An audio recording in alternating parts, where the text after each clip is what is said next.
کروڑپتی بننے کی خاص قرآن کریم کی آیت مبارکہ، اگر یہ ایک آیت مبارکہ کا آپ وظیفہ اس ترتیب سے کرتے ہیں جیسے آج آپ کے ساتھ شیئر کیا جا رہا ہے، میں آپ کو اس بات کی یقین دہانی کرواتا ہوں، اللہ کے فضل و کرم سے چند دنوں میں ہی آپ کروڑپتی بن جائیں گے، آپ مالا مال ہو جائیں گے۔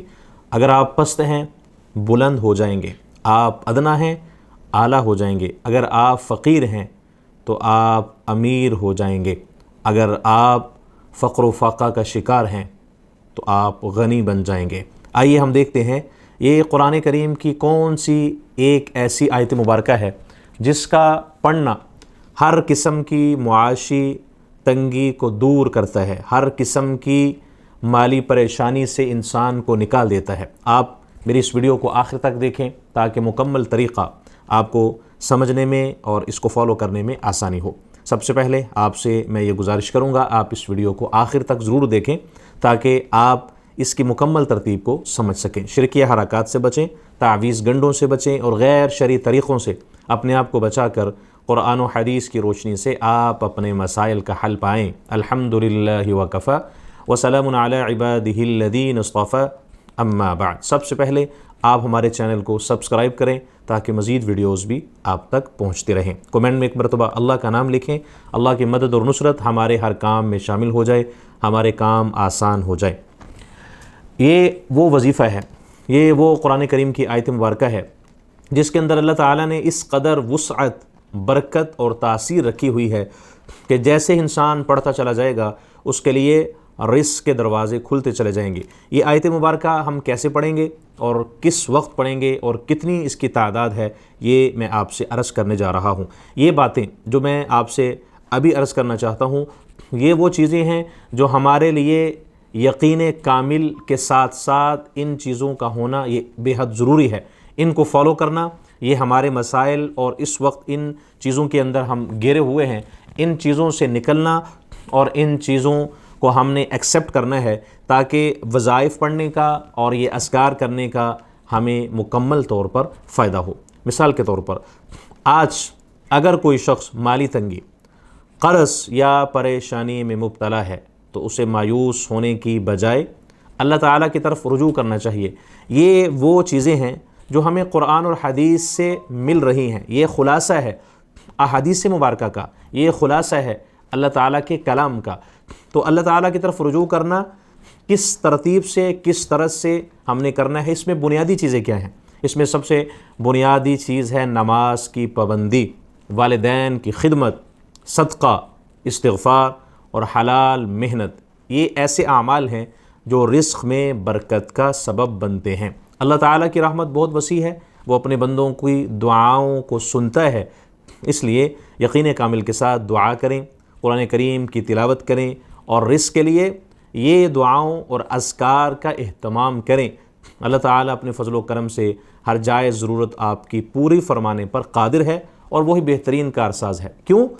اس لیے کہ اللہ تعالیٰ فرماتے ہیں تبارک الذی بیدہ الملک وہو علی کل شیء قدیر، ہر چیز پر میں ہی قادر ہوں، ہر چیز پر میری ہی قدرت ہے۔ انی اعلم ما لا تعلمون، اسی طرح اللہ فرماتے ہیں انہ علیم بذات الصدور۔ حضرت عمر بن عبدالعزیز رحمہ اللہ کا ایک مشہور واقعہ ہے، جب وہ خلیفہ بنے تو بیت المال کی امانت کو اپنی ذاتی زندگی پر ترجیح دی۔ انہوں نے عدل، تقوی اور اللہ پر کامل بھروسہ اختیار کیا۔ ابتدا میں بعض لوگوں کا گمان تھا کہ اتنی سادگی کے ساتھ حکومت کے اخراجات کیسے پورے ہوں گے، لیکن اللہ تعالیٰ نے ایسی برکت عطا فرمائی کہ ریاست میں خوشحالی پھیل گئی۔ مورخین لکھتے ہیں کہ زکوٰۃ لینے والے لوگ کم ہوتے گئے کیونکہ لوگوں کی ضروریات پوری ہونے لگیں۔ یہ واقعہ ہمیں سکھاتا ہے کہ رزق کی فراوانی صرف زیادہ مال جمع کرنے سے نہیں بلکہ اللہ کی اطاعت، دیانتداری اور تقوی سے حاصل ہوتی ہے۔ قاضی شریح کے دور میں ایک بڑا خوبصورت واقعہ پیش آیا۔ ان کے دور میں یہ جو گندم کا دانہ ہے یہ بہت موٹا ہوا کرتا تھا، پھر آہستہ آہستہ یہ دانہ چھوٹا ہوتا گیا۔ اس کی بنیادی وجہ مورخین نے لکھی ہے حضرت عمر بن عبدالعزیز کے دور میں عدل و انصاف تھا۔ قاضی شریح نے عدل و انصاف حضرت عمر بن عبدالعزیز کی طرز پر کیا۔ قاضی شریح کی عدالت میں ایک مرتبہ ایک کیس آیا، بیٹے کا کیس آیا۔ کیس کیا تھا کہ اس میں بیٹے کا جرم ثابت ہو رہا تھا اور جو دوسرا شخص تھا جو مخالف اس کا جرم ثابت نہیں ہو رہا تھا، بیٹے کا قصور نہیں کر رہا تھا، تو قاضی شریح نے اپنے ہی بیٹے کے خلاف فیصلہ سنا دیا کہ یہ سزا جو دی جا رہی ہے میں اپنے بیٹے کو اس کیس میں سزا سنا رہا ہوں۔ لوگوں نے کہا، بیٹا بول کر کہنے لگا ابا جان میں آپ کا بیٹا ہوں، میرا کچھ تو خیال کریں۔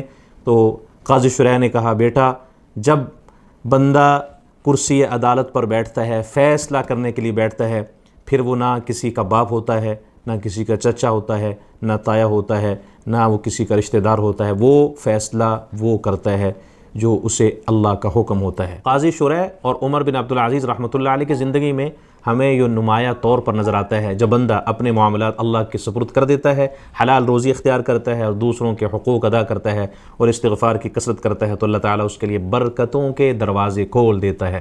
بہت سے انبیاء علیہم السلام اور صالحین نے اپنی امتوں کو استغفار کی تلقین کی، کیونکہ استغفار رزق، رحمت اور آسانیوں کا ذریعہ ہے۔ یہ کون سا استغفار ہے؟ آئیے ہم یہ قرآن کریم کی ایک آیت مبارکہ کو سب سے پہلے دیکھتے ہیں۔ یہ آیت مبارکہ سورۃ الزاریات میں آ رہی ہے۔ یہ آیت مبارکہ ہے ان اللہ هو الرزاق ذو القوۃ المتین۔ آیت مبارکہ کو ہم سمجھیں اور اس کا ترجمہ، اس کا مفہوم، اس کی تشریح پر غور و فکر کریں، اور یہ ایک استغفار کو ہم کثرت سے پڑھتے رہیں۔ استغفر اللہ ربی من کل ذنب واتوب الیہ، یہ پڑھنا آپ کا کام ہوگا، کروڑ پتی بنا دینا اللہ سبحانہ و تعالیٰ کا کام ہوگا۔